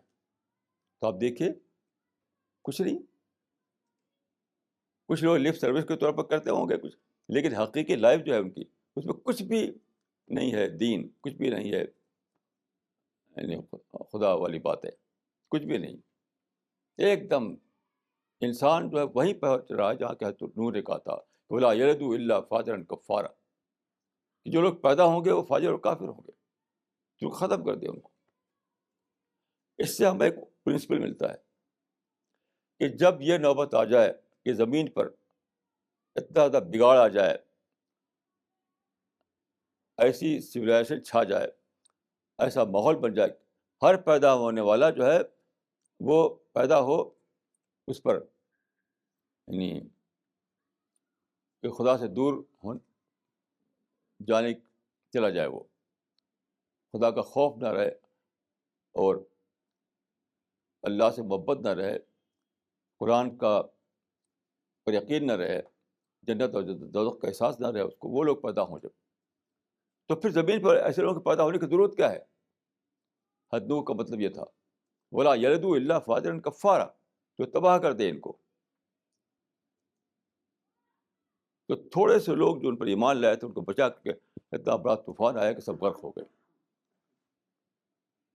میں سمجھتا ہوں کہ وہی زمانہ آپ زیادہ بڑے پیمانے پر لوٹ آیا ہے، زیادہ بڑے پیمانے پر لوٹ آیا ہے. ساری انسانیت جو ہے ادھر چلی جا رہی ہے. آپ خوش فہمی میں نہ رہیے، وشفل تھنکنگ میں جینے کی کوئی ضرورت نہیں ہے. حقیقتوں کا سامنا کیجیے. تو آسٹرچ کی طرح سے رہنے سے کوئی فائدہ نہیں ہے. حقیقت یہ ایک حقیقت ہے. میں نے دنیا کا بہت سفر کیا ہے، تقریباً ساری دنیا میں گیا ہوں، ہر جگہ میں نے یہی دیکھا ہے. جیسے بارباڈوس میں گیا تو بارباڈوس میں بہت سے مسلمان رہتے ہیں، تو پچھلے لوگ جو آئے تھے وہاں وہ تو نماز خوب پڑھتے ہیں، داڑھی بھی ان کے چہرے پر ہے، کیونکہ جو نئی نسل ہے وہ بالکل آزاد. تو میں نے دیکھا کہ وہاں پر میرے 2 جلسے کیے گئے. ایک جلسے میں نے دیکھا کہ بہت سے وہ جو پہلے والے لوگ تھے جو داڑیاں ان کے چہرے پر ہیں، اور جو گئے تھے ادھر سے کسی ایسٹرن کنٹری سے، تو وہ لوگ اکٹھا ہوئے. نوجوان طبقہ اس میں نہیں تھا. تو ایک باپ اپنے نوجوان بچے کو لے کر کے آیا کہ چلو چلو چلو چلو مولانا صاحب آئے ہیں سننا.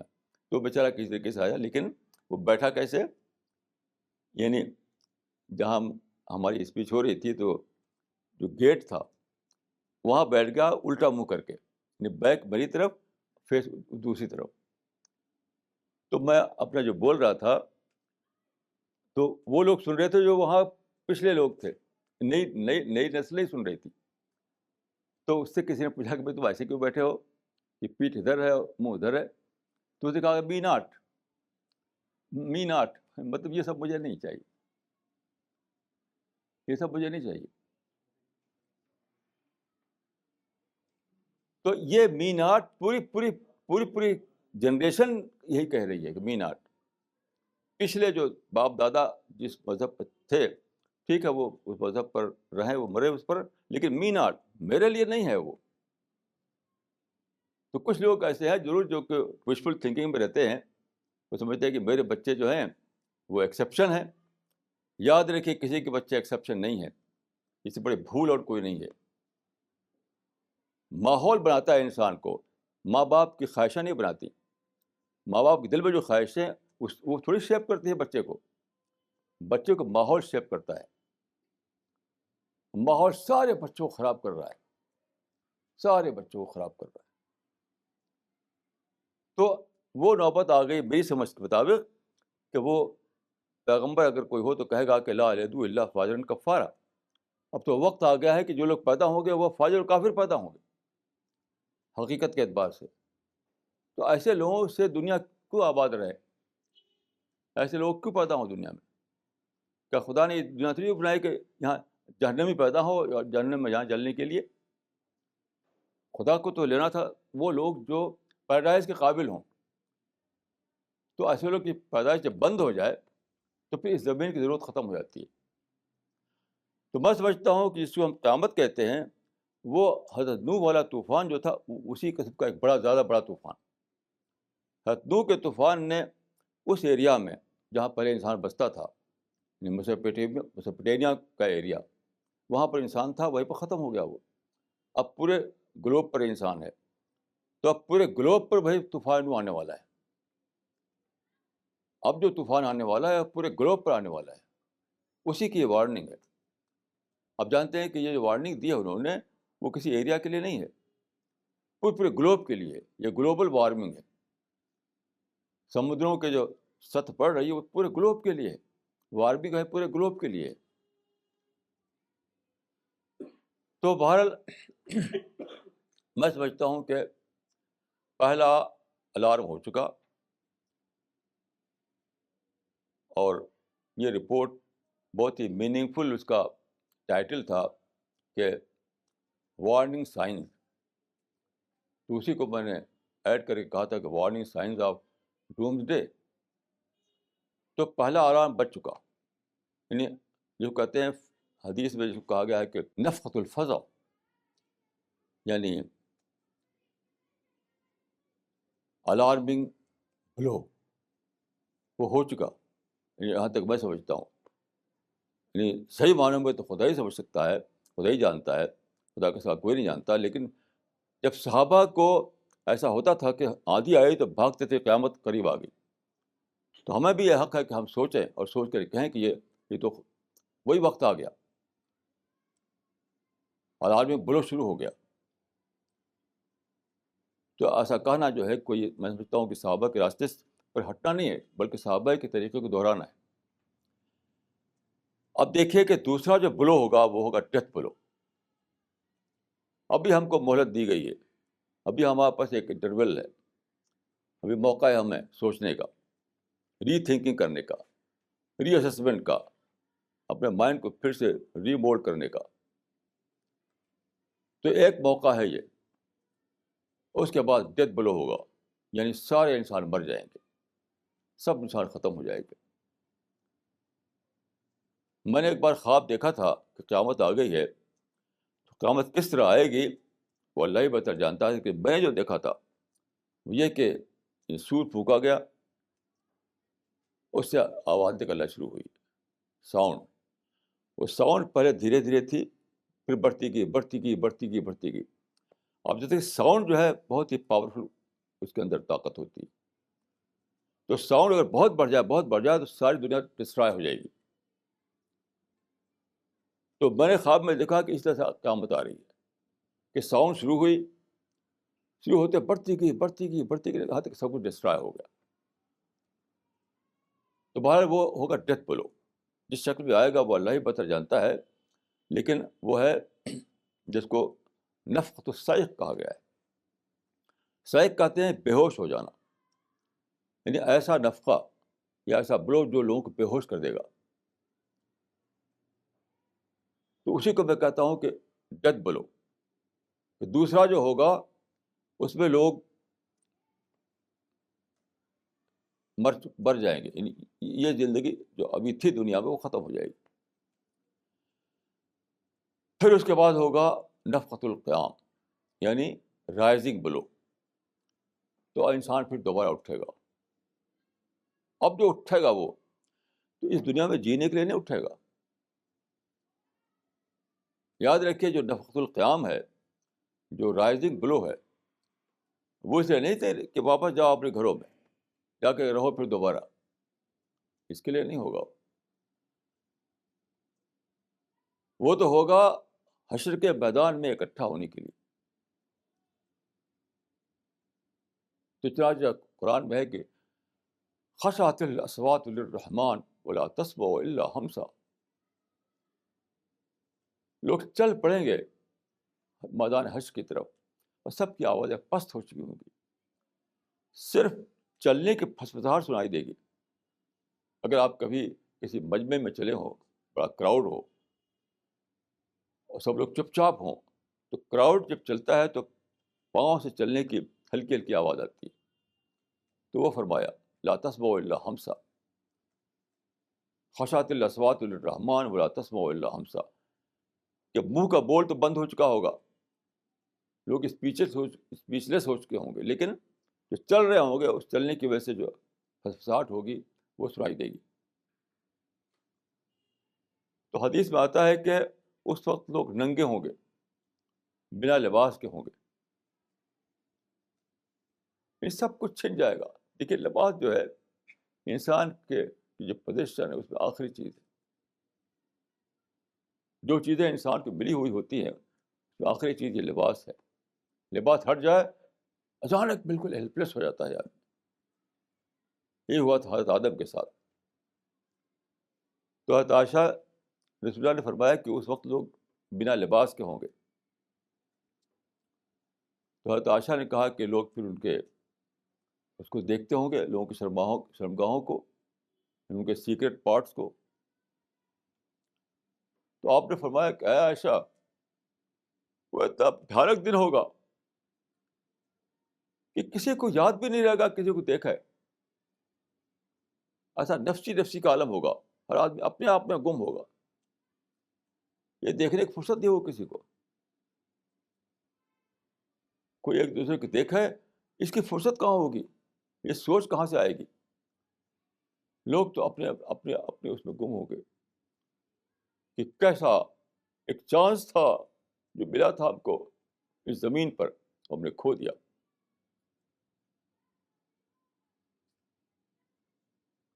ہر آدمی یہ سوچ رہا ہوگا کہ mine was a case of missed opportunity, mine was a case of missed opportunity.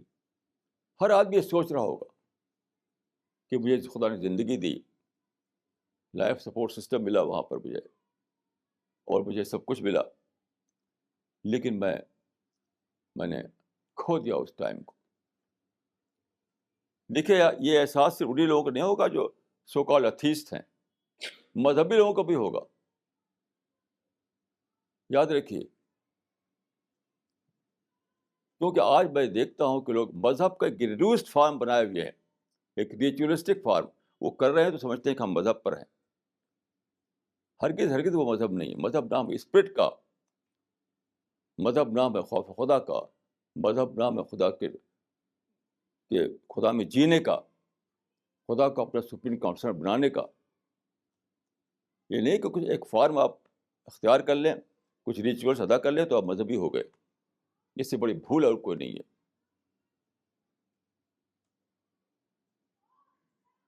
تو یہ میں عرض کر رہا تھا کہ اس وقت سب لوگ یہ سوچ رہے ہوں گے کہ کیسا موقع تھا وہ ہم نے کھو دیا, اب تو خدا کے سامنے حاضر ہونا ہے, اب تو خدا کے سامنے حاضر ہونا ہوگا. تو چلتے چلتے لوگ پہنچیں گے اور وہاں پر خدا کا کوئی عدالت ہوگی, خدا کی کورٹ ہوگی, اس کا جج خدا ہوگا. تو حدیث میں بہت ساری حدیثیں اس سلسلے میں آتی ہیں.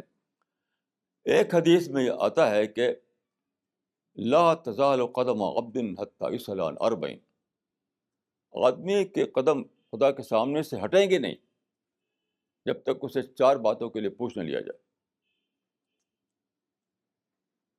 یعنی سارے لوگ خدا کے سامنے حاضر ہوں گے اپنا حساب دینے کے لیے, جس کو کہتے ہیں محاسبہ ہوگا. تو حدیث میں آتا ہے کہ لوگوں کے قدم ہٹیں گے نہیں خدا کے سامنے سے جب تک 4 باتوں کا وہ جواب نہ دے لے. ہر آدمی کو 4 باتوں کا جواب دینا ہوگا.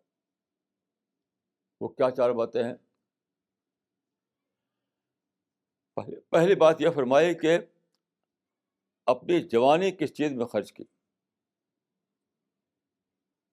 اور اپنی عمر کس چیز میں بتائی. یہ جوانی کی عمر ہوتی ہے جب آپ میں طاقت ہوتی ہے, اس کے لیے خاص طور پر سوال ہوگا. اور پھر پوری عمر کے بارے میں سوال ہوگا کہ پوری عمر تم نے کہاں خرچ کی,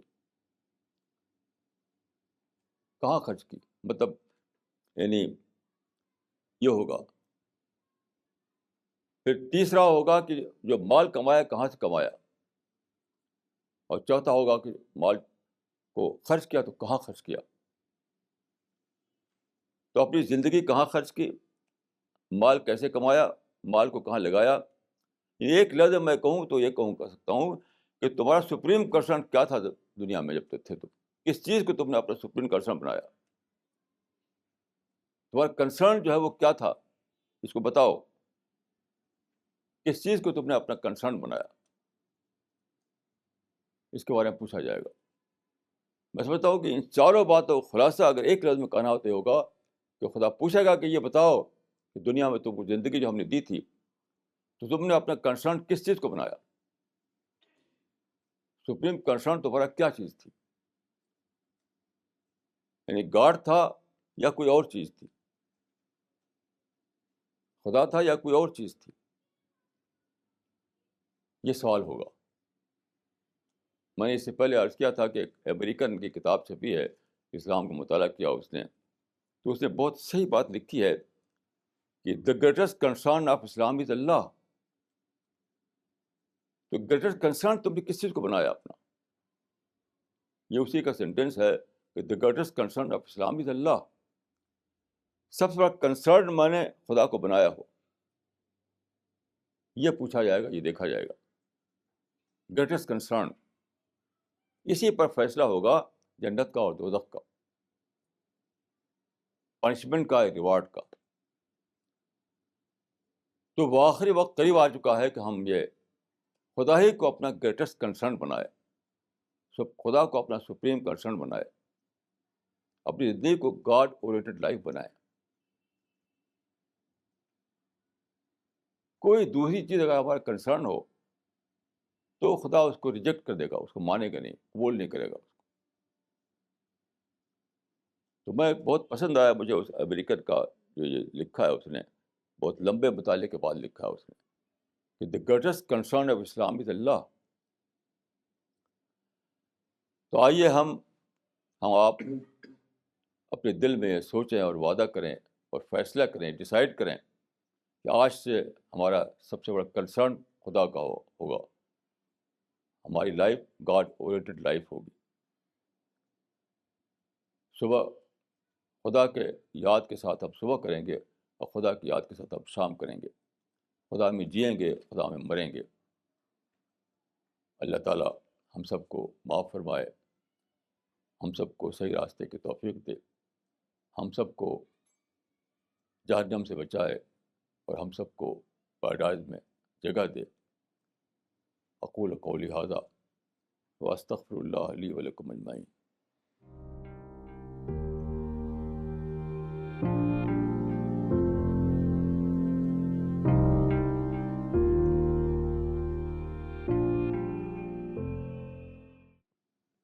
ایک حدیث ہے جو کہتے ہیں حدیث جبریل. یہ بات حدیث جبریل میں آئی ہے کہ قیامت کے قریب کیا کیا باتیں ہوں گی، تو اس میں سے ایک بات یہ ہے، اور بھی کچھ باتیں ہیں. بس ایک بات یہ ہے کہ ان تلد الامۃ ربتہا، کہ مائیں اپنا آقا جنیں گی. کہ ماں کے پیٹ سے جو بچہ پیدا ہوگا وہی اس کا آقا بن جائے گا. تب جو وہ کہے گا وہی کرے گی ماں. ماں باپ وہ کریں گے جو بیٹے کہیں گے. اور یہ زمانہ آ گیا ہے. ہمارے بچپن میں ایسا نہیں تھا، لیکن اب تو ساری زندگی جو ہے والدین کی بیٹا اورینٹڈ ہوتی ہے. ہر گھر میں ساری زندگی بیٹا اورینٹڈ ہوتی ہے. اسی طریقے سے حدیث میں آتا ہے کہ اس زمانے میں جو بچے ہوں گے تو اس میں آتا ہے کہ بر صدیق ہو و جفا آبا ہو، کہ بچے اپنے باپ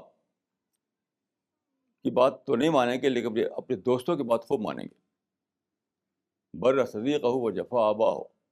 ایسے لوگ پیدا ہوں گے، ایسے بچے پیدا ہوں گے جو اپنے دوستوں کی بات خوب مانیں گے لیکن اپنے باپ کی بات نہیں مانیں گے. تو اسی میں سے ایک بات یہ بھی ہے جو اس سوال میں کہا گیا ہے کہ وانصر العراۃ الحفاۃ یتطاولون فی البنیان، کہ تم دیکھو گے کہ وہ لوگ جو ننگے پاؤں ہوتے تھے اور جن کے جسم پہ کم کپڑے ہوا کرتے تھے وہ بڑی بڑی بلڈنگیں بنائیں گے. تو یہ ابھی آپ دیکھ رہے ہیں. میں سمجھتا ہوں کہ یہ ڈی سینٹرلائزیشن آف اکانومی کا فنامنا ہے. پہلے ہزاروں سال تک جو اکانومی تھی وہ ایگریکلچر پر بیس کرتی تھی. اس میں جو لینڈ ہو اسی کے پاس پیسہ ہوتا تھا، باقی لوگوں کا پیسہ ہوتا نہیں تھا. کنگ بھی کیا تھا؟ کنگ تو سپر لینڈ لارڈ ہوتا تھا. کنگ اور راجا اور نواب اور جاگیردار اور یہ سب جو تھے وہ یہ سب لینڈ لارڈ ہوتے تھے. تو پیسہ اس کے پاس ہوتا تھا جس کے پاس زمین ہو. لیکن جو ماڈرن انڈسٹری آئی ہے اسے ڈی سینٹرلائز کر دیا اکانومی کو. اب دیکھیے ہر آدمی پیسہ کما رہا ہے. سبزی والے کے پاس موبائل ہے، موبائل پر وہ آرڈر لیتا ہے، پہنچاتا ہے سبزی. جس کو دیکھیے پیسہ کما رہا ہے. تو وہ لوگ جو اس زمانے میں یعنی ایگریکلچرل پیریڈ میں پینی لیس ہوا کرتے تھے، اب ان کے پاس خوب پیسہ آ رہا ہے اور خوب بلڈنگیں بنا رہے ہیں اور بڑے بڑے کام کر رہے ہیں. اب تو آپ دیکھیے کہ ہاؤس لون اور کار لون نے وہ آفت بچا رکھی ہے کہ آپ کے پاس ایک جاب ہے تو آپ کار لون لے لیجیے اور کار میں بیٹھ کے دوڑیے. یہ ڈی سینٹرلائزیشن آف اکانومی. تو یہ بہت زبردست بات ہے کہ ایک زمانہ آئے گا جبکہ پیسہ صرف کچھ لوگوں کے پاس نہیں رہے گا بلکہ پیسہ جو ہے پھیل جائے گا سب کے پاس. تو آج آپ دیکھ رہے ہیں یہ فنامنا. یہ تو بہت بڑا ایک پروف ہے اس بات کا کہ قیامت قریب آ گئی. قیامت قریب آ گئی. ہم اعظم گڑھ میں جب تھا میں، آزادی سے پہلے کی بات ہے، 1947 سے پہلے، تو پورے ڈسٹرکٹ میں سب سے پہلے کار آئی تھی. ایک راجا تھے، راجا ہرک چند. ایک کار تھی پورے ڈسٹرکٹ میں. پھر ہماری فیملی میں کار آئی. اس وقت فورڈ کار ہوا کرتی تھی. تو پورے ڈسٹرکٹ میں صرف 2 کار تھی بہت دنوں تک. اب تو لاکھوں لاکھ کاریں ہیں، ادھر جائے ادھر کار، ادھر جائے ادھر کار. معمولی لوگ جو سب جاتے تھے ان کے پاس کاریں ہیں، گھر بنا رہے ہیں. تو یہ جو حدیث بات ہے یہ ڈی سینٹرلائزیشن آف اکانومی کا فنامنا ہے کہ پیسہ جو ہوتا تھا پہلے زمانے میں صرف لینڈ لارڈ کے پاس، وہ پھیل جائے گا، ہر آدمی کے پاس پہنچ جائے گا. یہ بہت بڑا میں سمجھتا ہوں کہ پروف ہے اس بات کا کہ قیامت قریب آ گئی. مولانا, how can one develop a self-checking system where he can see that he is on the right path? بھائی دیکھیے، سب سے پہلی چیز ہے سنسیریٹی. سنسیریٹی نہیں تو کچھ بھی نہیں. سب سے بڑی چیز ہے سنسیریٹی. آج ہی میرے پاس ٹیلیفون آئے وہاں سے حیدرآباد سے حبیب بھائی کا. آج صبح کی بات بتاتا ہوں آپ کو. تو بتایا انہوں نے کہ ایک صاحب ہے جو بہت مشکور، آپ جانتے ہیں ان لوگوں کو، میں نام نہیں لوں گا، کہ ان کا ویڈیو کیسے سنا انہوں نے. بڑے دھوم کی تقریر اس میں تھی.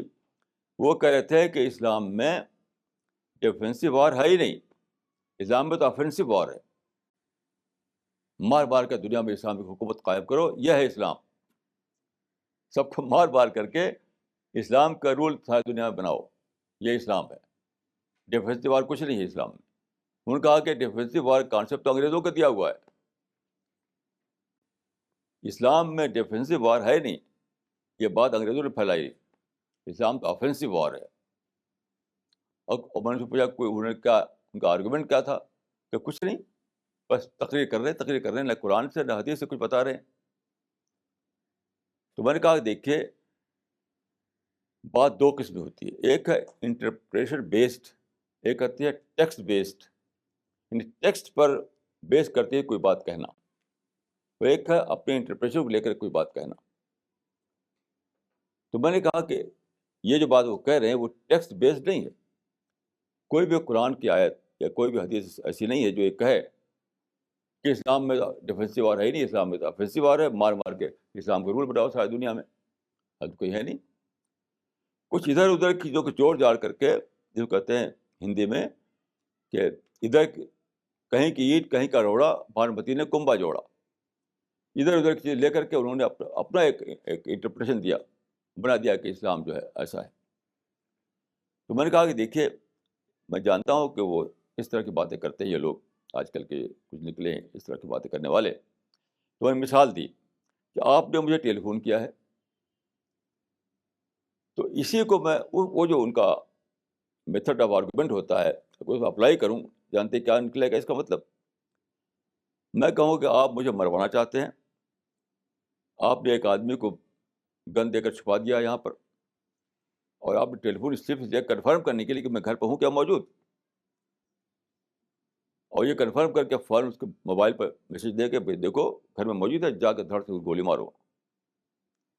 میں نے کہا یہ بھی ایک آرگومنٹ ہے. ان لوگوں کا آرگومنٹ ایسے ہی ہوتا ہے.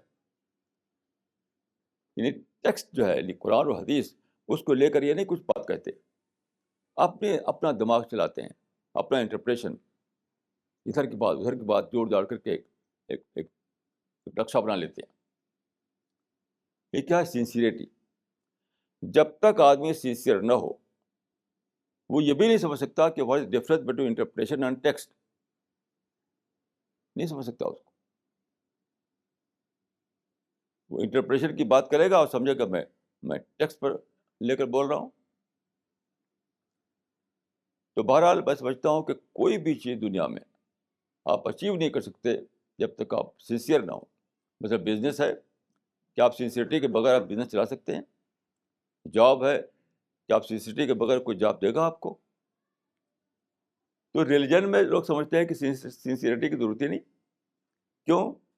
ریلیجن کو ریڈیوس کر کے بنا لیا ہے ایک ریچول، ایک فارم ہے. اس میں سنسیئرٹی کیا ضرورت ہے بھائی؟ کچھ ریچولسٹک فارم ہے، اس کو دوہرا لو بس ہو گیا. مائنڈ کو اپلائی نہیں کرنا ہے. ابھی جو مذہب بنا رکھا ہے لوگوں نے اس میں مائنڈ اپلائی نہیں ہوتا. جب مائنڈ کا اپلیکیشن بند کر دیں آپ، جب ریچولس کا نام مذہب بن جائے تو پھر سنسیئرٹی کی ضرورت ہی نہیں. تو جو اعلیٰ مذہب ہے، جو اونچا مذہب ہے، جو آدمی کو پیراڈائز میں لے آنے والا ہے، اس مائنڈ کو اپلائی کرنا پڑتا ہے. جب مائنڈ کو اپلائی کریں گے آپ تو ظاہر ہے کہ آپ کو سنسیئر ہونا پڑے گا. تب آپ سچائی کو سمجھیں گے اور تب اپنے آپ کو مولڈ کریں گے اس کے مطابق. تب آپ گہرائی تک پہنچیں گے. This question is from Stuti. How to do tawassum on a continuous basis? بھائی تبسم کے لیے قرآن میں دوسرا لفظ آیا تفکر. تفکر معنی ہوتے ہیں سوچنا. یعنی سوچتے رہیں سوچتے رہیں سوچتے رہیں تو اس سے وہ فنامنا آتا ہے جو کہتے ہیں تبسم. ہر چیز آپ سوچیں آپ تو ایک چیز ڈیولپ ہوتی ہے آپ کے مائنڈ میں، ایک کوالٹی ڈیولپ ہوتی ہے. یعنی سوچتے سوچتے سوچتے ایک مائنڈ میں آپ کے اس ڈھنگ کا مائنڈ بن جاتا ہے آپ کا کہ چیزوں سے آپ باتوں کو نکال سکیں. جیسے میں نے آج مثال دی آپ کو کہ رنگا راجن پاسز اوے. اب وہ مائنڈ نے فوراً توسم کے ذریعے اس کو کیا کیا، کنورٹ کیا آخرت میں کہ ہیومینٹی پاسز اوے. یا جیسے میں نے آپ سے کہا کہ پولینڈ ان جرمن ہینڈ، تو اس کو میں نے توسم کر کے وہاں کا نکلا کہ اللہ تو جمیعاً قبض. تو یہ کیا ہے؟ آپ سوچتے رہیں سوچتے رہیں سوچتے رہیں. تو آپ اپنے اندر سوچنے کی عادت ڈالیں. اور سب سے بڑی بری چیز جو رکاوٹ ہے توسم میں وہ ہے ہوا کلچر. سب سے بری چیز. آج کل کے لوگ کیا ہیں، کوئی مقصد ہی اس کا نہیں ہے سوائے ہوا کرنے کے. میں تو جہاں بھی دیکھتا ہوں سب ہوا کرتے بس. جو نئی نسل ہے، نئی نسل، وہ سب ہوا یہی جانتے ہیں کہ ہوا کرو بیٹھ کر کے.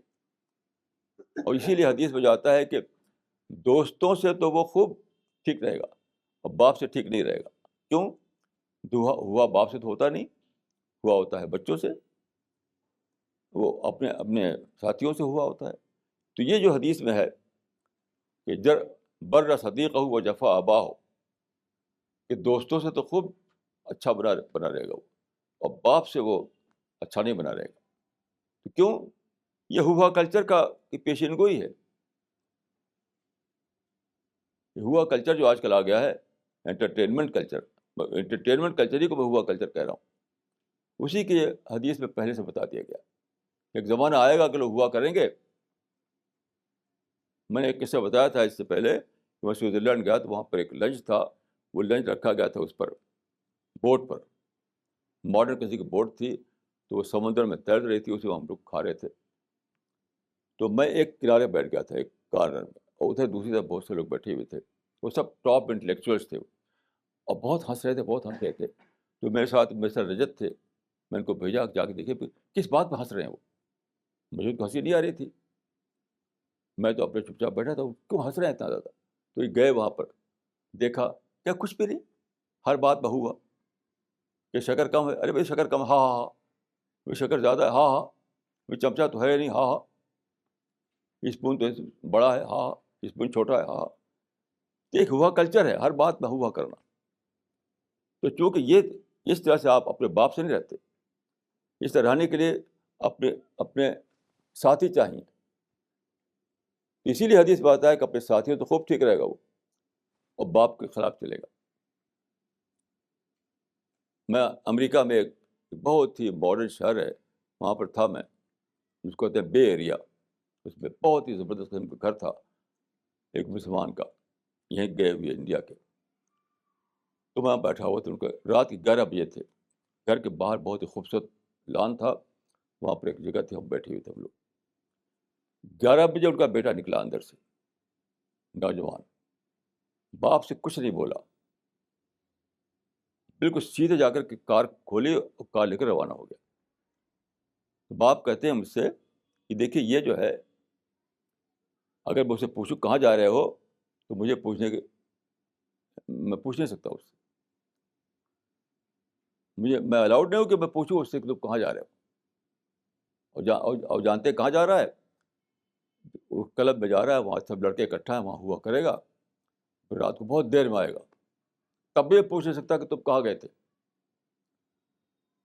تو یہ تو قیامت کے پیشین گوئی ہے کہ بچے جو ہیں اپنے ساتھیوں سے خوب ٹھیک ٹھاک رہیں گے اور باپ سے ٹھیک ٹھاک نہیں رہیں گے، کیونکہ ہوا کلچر جو ہے باپ سے ہوتا نہیں، وہ ہوتا ہے بچوں سے. سب جگہ یہ انڈیا میں بھی ہے، یہ امریکہ میں بھی ہے، یورپ میں ہر جگہ یہ. کچھ خوش فہم قسم کے لوگ وشفل تھنکر ہیں، وہ سمجھتے ہیں کہ نہیں میرے بیٹے ایسے نہیں. میں ایک صاحب گھر گیا تو میرا بیٹا سنیما وہ نہیں دیکھتا، ٹی وی نہیں دیکھتا. میرے بچے ٹی وی نہیں دیکھتے. ان کے گھر میں ٹی وی نہیں رکھا تھا انہوں نے کہ دیکھیے میرے گھر میں ٹی وی نہیں ہے، میرے بچے ٹی وی نہیں دیکھتے. اب میں جب انکوائری کی تو معلوم ہوا کہ سب جا کر پڑوس میں دیکھتے ہیں، وہی بچے پڑوس میں جا کر دیکھتے ہیں.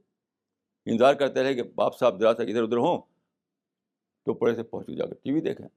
تو بہت سے لوگ مجھے ملے، ایسے لوگ بہت ہی نئی تھنکنگ ان کی ہوتی ہے، وشفل تھنکر کہتا ہوں میں ان لوگوں کو. وہ سمجھتے ہیں کہ میرا بیٹا ایکسیپشن ہے، میری بیٹی ایکسیپشن ہے. میں ایک شہر میں گیا، ایک محلہ صاحب تھے وہاں پر، تو اپنی بیٹی کو انہوں نے انجینئرنگ پڑھایا تھا اور برقعے میں پڑھایا تھا. فخر صاحب نے کہا کہ میری بیٹی جو ہے برقعے میں اس نے پڑھا انجینئرنگ. یہ سچا قصہ بتا رہا ہوں آپ کو، میری بیٹی نے برقعہ پہن کر کے انجینئرنگ کیا ہے.